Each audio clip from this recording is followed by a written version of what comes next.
parked the truck. We are heading on a 5-day winter camping trip. We've got a hot tent, stove, should be pretty fun.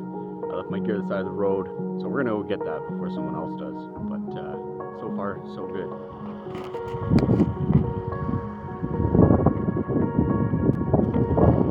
Found our equipment.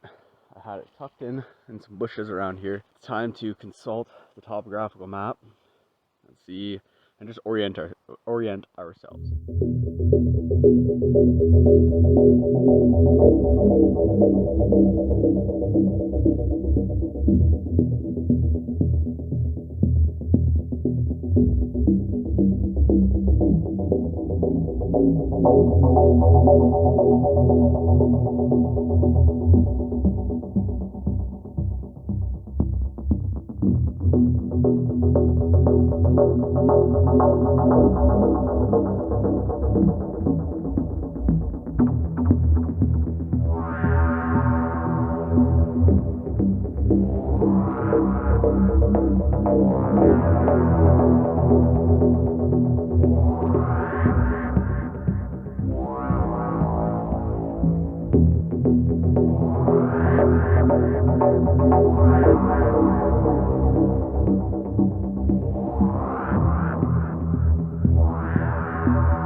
We just came out of there.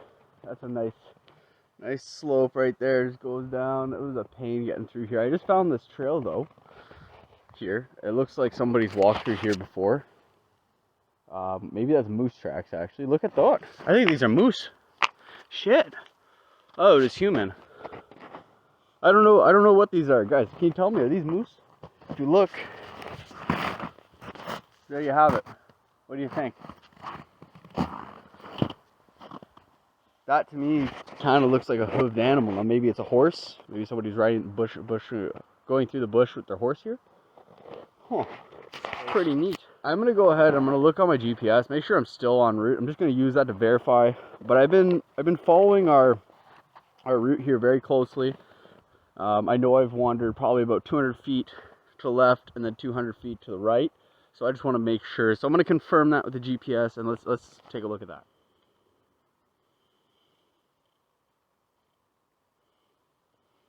Well, that confirms it. I think we're good. Let's go ahead and let's just follow this trail because the direction we're going is this way, but it looks like it bends. We'll see where this little trail leads to. Could help because this is really thick stuff. I don't think I'm getting through there. So let's check this out. Let's give it a try.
I can see our lake.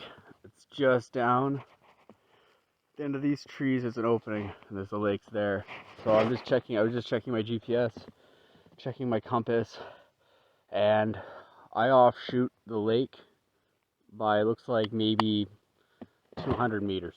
So I was originally aiming for the far side, so I've probably done maybe 500 meters, maybe 300 over from where I initially wanted to go.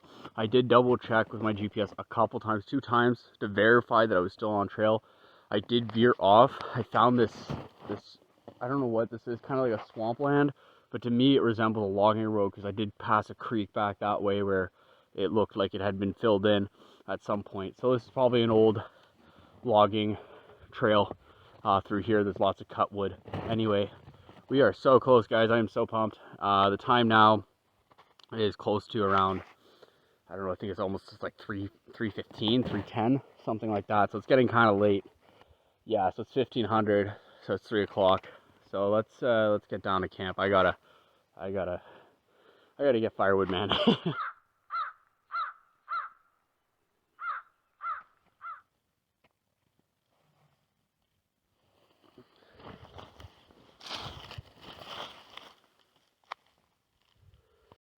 Something lives in those holes. My guess it could be lapin, a rabbit. They are in season. I did bring my 22 caliber pellet rifle. I've only got a limited amount of shots on it though. It's a PCP. So we might end up leaving the rabbits alone. I brought it just more for plinking, but we'll see. On this spot here, very open, fairly level, right around here. It should easily fit the footprint of my tent. There's really no problems above me. There is one tree here. You guys can't see it out of frame. That looks a little brittle. So I might have to fell that guy away just to feel safe. But as far as this spot, this is going to be the spot I think where I'm going to set up. You gotta hustle. I gotta get tent set up, stove set up, firewood processed. So it's going to be a bit of a push here to get things done. But all right, I'm going to get to it. I'll catch up with you guys in a bit.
Alright guys, well, today has been a busy day.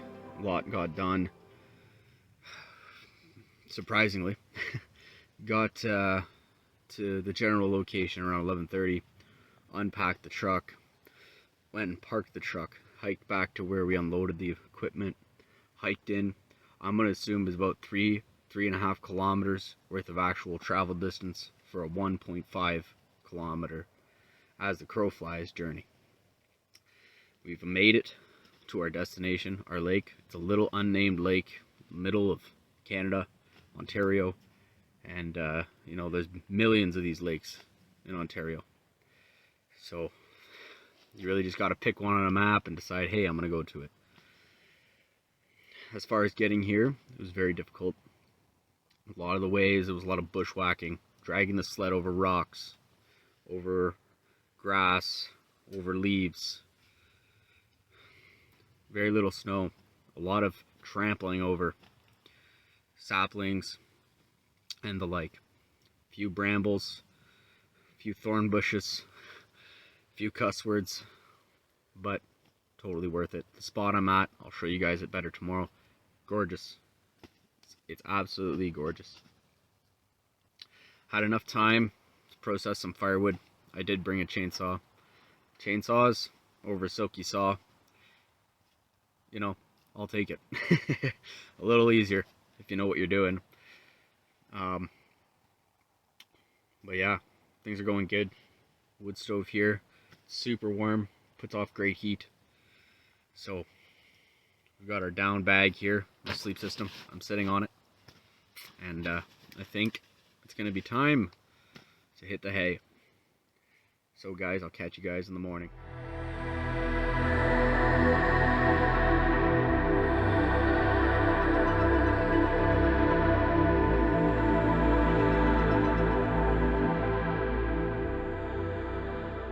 Good morning, guys. I woke up around 4 o'clock.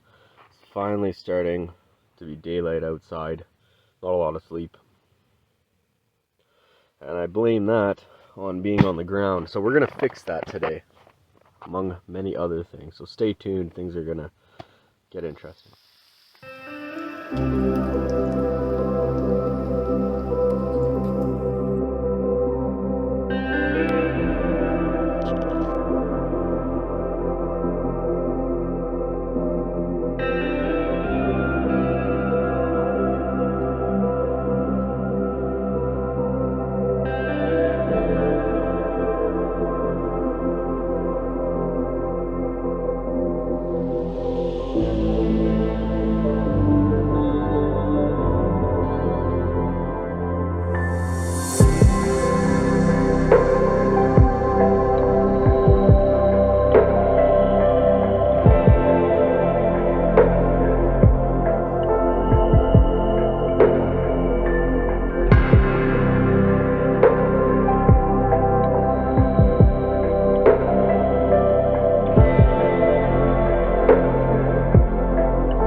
we do have a winter weather alert. 20 to 30 centimeters is the update. And anyway, we've just finished our bushcraft cot. It looks pretty legit, but I'm a bit worried about this because it's just cotton bed sheet that I sewed with sewing machine. You can tell I don't sew very often. So let's see how it feels. I mean, even if it just keeps me from rolling into the fireplace, I guess it's a success. I'm thinking if this is too stretchy, then my only other option is to just raise it a bit more. Yeah. Well, I'm still on the ground, so that didn't work. My head's elevated a bit though. I think if I put 2 more braces, lift it up just a tad more, I think it'll work. It feels like it's pretty legit. My legs are suspended, so it's just got to be my back or middle here. This one here, this piece too, this piece of wood is bending, so I'm wondering, because this side's fairly tight, I'm wondering if I add a bracing underneath this edge right here, if that'll help. So anyway, we're gonna go and try that out. We'll go grab another log. I'm not gonna film that part, but I'll give you guys an update.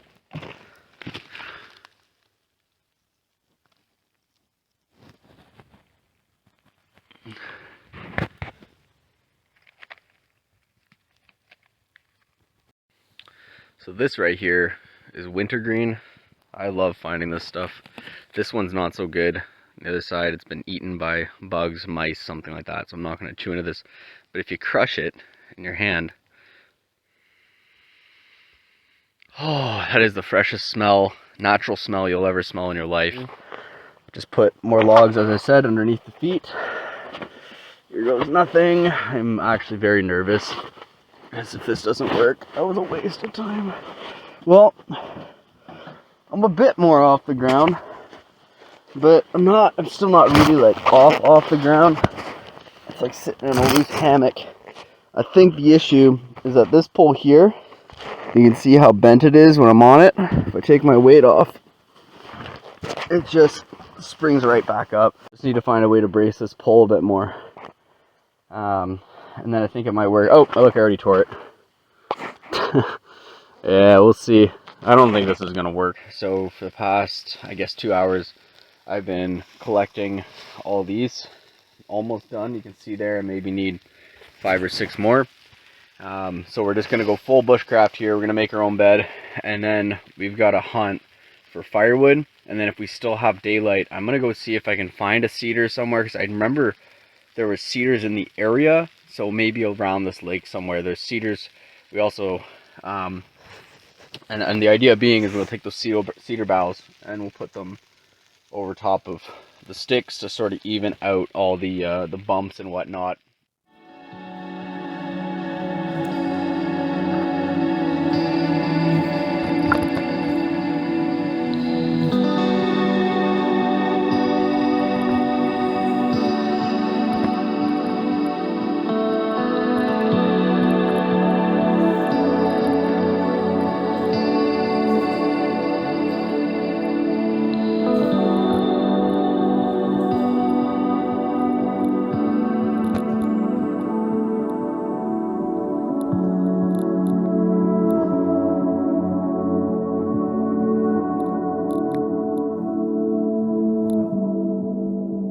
Well, we're now done. It's pretty comfortable. It's got some springiness to it, which is kind of nice. It reminds me of an actual bed.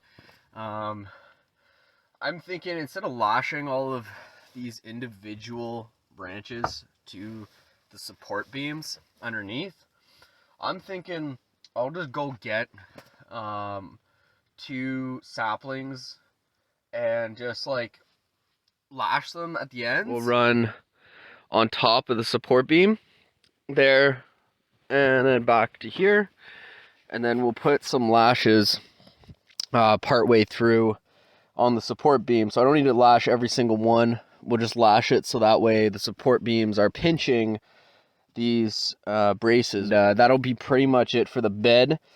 The only thing left at that point will be to try to find some cedar or spruce boughs. Let's go on and get some firewood.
So that's all my firewood.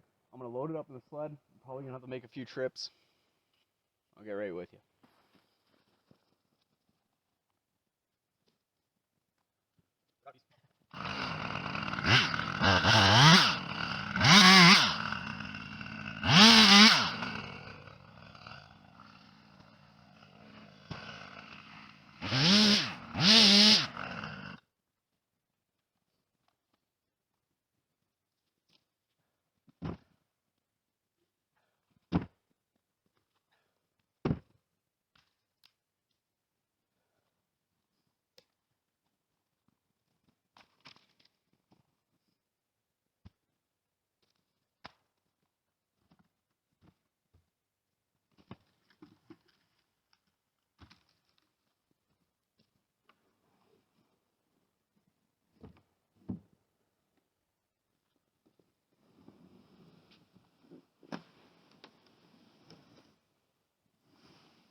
So before I continue anymore, I think it's important to mention this chainsaws in general.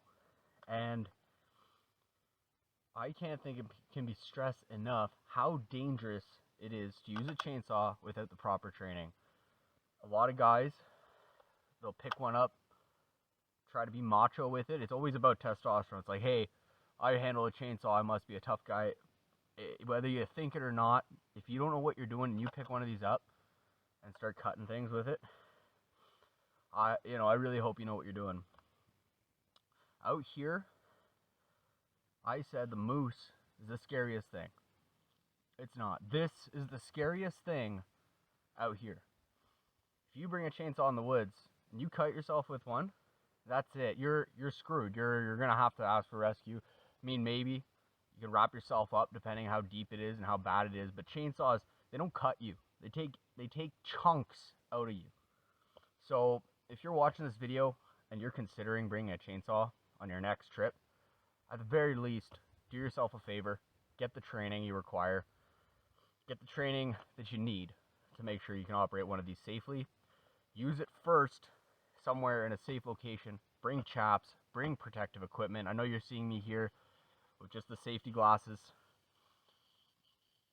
but I'm taking a risk that's an educated risk. I am educated on this. I'm an arborist. It's what I do, handle chainsaws. I climb trees with them. I have to be good at it. And I'm not here to, fluff my own feathers. But guys, if you don't know what you're doing with one of these, be honest with yourself and don't take the risk.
That duck layer is super flammable.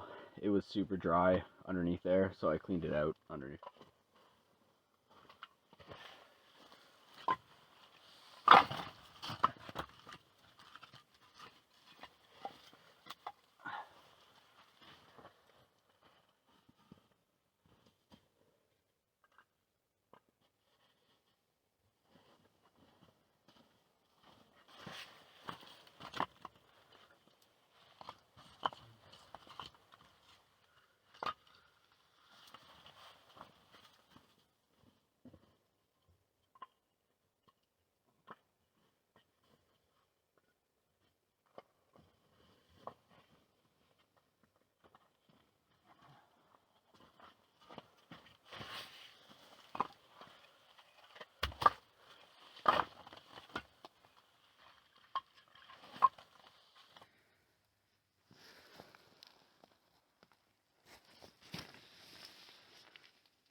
Well, that's likely more than enough firewood for the next 2 days at least.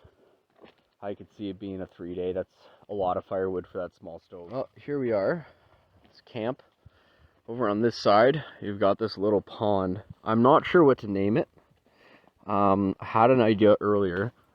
I was thinking like something, I don't know what. Sasquatch pond or something, but it's a lake. It's just not a well-known lake, judging by the color of the water.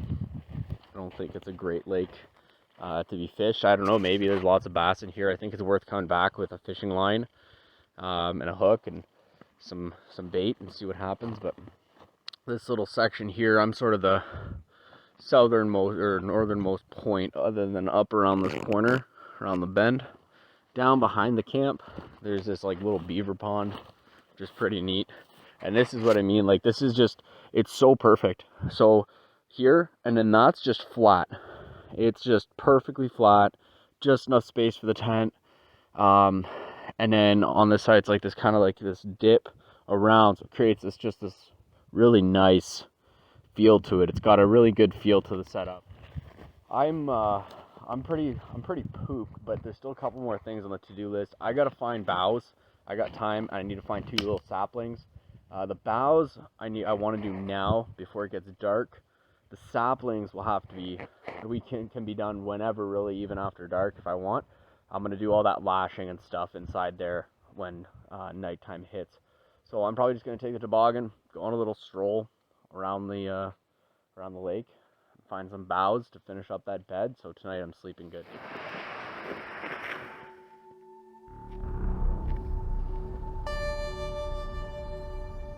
This is pretty neat. Looking across, I found our next victim. Well, our only victim. It's going to be the big one there. I think it's a hemlock. But these were at one point marked. You see how old that paint is? This stuff is not really supposed to come off. So this guy's been marked for a long time. So long, in fact, that it's now dead. So these trees would have been the trees that they would have logged. So I think that road in here, or that path I took, was all overgrown, no sign of, I mean, there was saplings and stuff hadn't been used in years. Likely an old logging road. So my guess is that this whole area was to be logged and then for some reason stopped. And I think I might have to look into that when I get home, because there's probably some crazy history. And holy shit, that is the biggest white birch I've ever seen in my life. At this thing, look at this impressive specimen. Wow, this is really impressive. For a birch, that's insane. Here, let me show you. Let me show you real quick. Me with the birch. I bet you I can't even wrap my arms around it. I'm not gonna be able to do it with my hand, but my hand in pocket. Actually, this is the second largest birch I've ever seen. This is the largest I've ever seen in the wild. These trees tend not to live very long lives. They're kind of like the nutrients of the forest, or the fertilizer of the forest, is a lot of, some arborists like to say anyway, because they tend to die first and produce very fertile soil.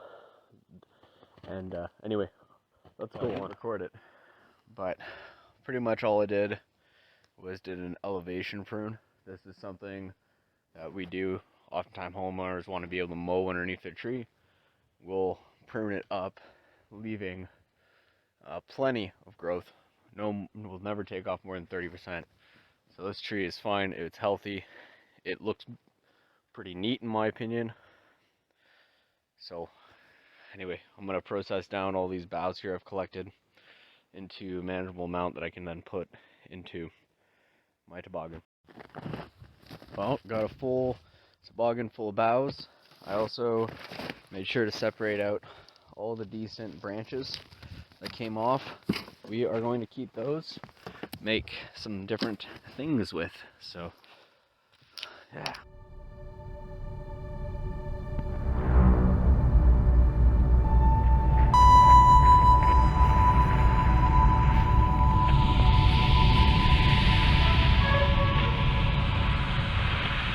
Check this out, guys. So when I left, this hole was filled, or like covered over, same as the one there. And it looks like, and you can tell by the way it's pushed out, something popped their head out of there. And you know what's even cooler? Right before I left, I noticed that right there. That's a beaver house, a little beaver home right there.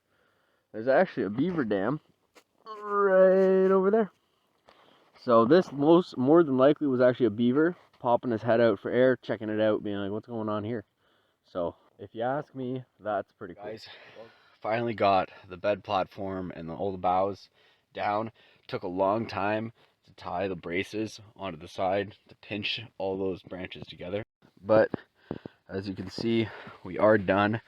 I've put this massive bed of boughs down all here off the ground. So we now have a nice raised bed all the way over.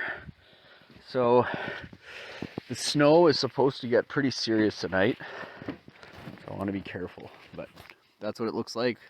We're going to put a tarp over top of that, and then we're going to place our sleep system on top.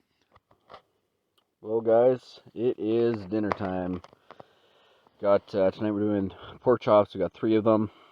We got onion, garlic, 2 fat slices of the sourdough bread, potatoes, and the other half of that can of cream corn. I am starving, so let's get cooking. Dinner is served.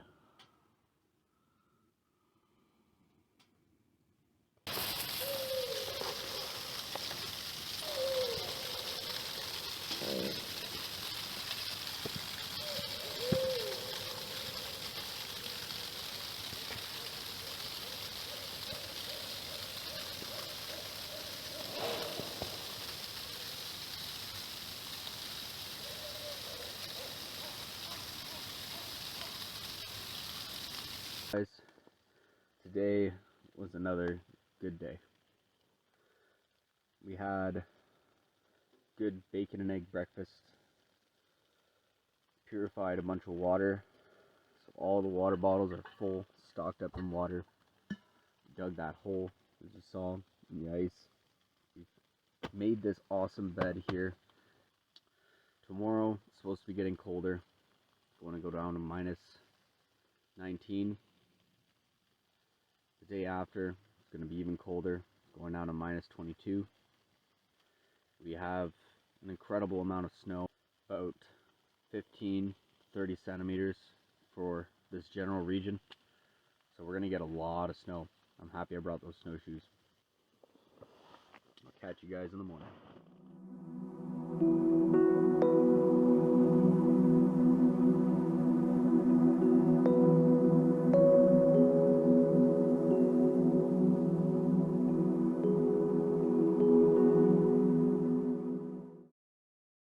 Alright guys, well I hope you guys enjoyed that first part, and tell you it's now July. It's been a long time since I filmed that video, and it's taken a lot of effort to want to edit the video. The footage, it was a lot of footage I took. I had to condense it down and all that, so you're seeing just the tip of the iceberg, but want to make sure it's entertaining and all that. I'm experimenting with new styles. Anyway, if you guys like that video, be sure to subscribe. So that way it just kind of motivates me to do more videos like that in the future. But that's about it. Stay tuned for part 2 of this little series here, and I hope you guys take care and have fun, and catch you guys in the next one.